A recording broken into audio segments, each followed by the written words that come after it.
I am utilizing the Bid Integrations plugin to establish a connection between these two platforms. Let's go to Bid Integration Dashboard. Click Create Integration. Search and select Tutor LMS for the trigger. Select a task.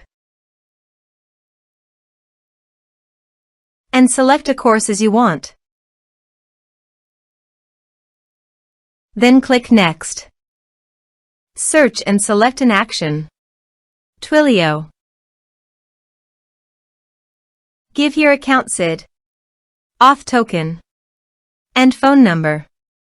So please visit the Twilio console. Copy the account SID, auth token and Twilio phone number. And paste it here.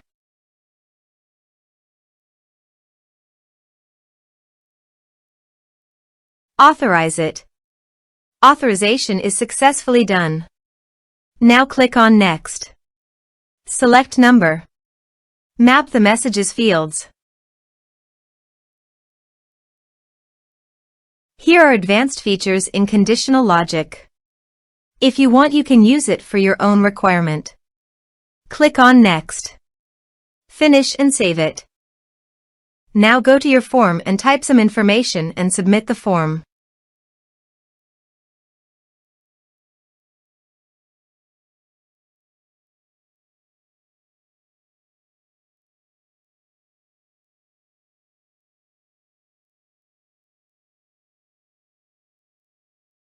The form is successfully submitted. Site. And refresh the page. And you can see the message was sent successfully. Now go to the Twilio. Thanks for watching.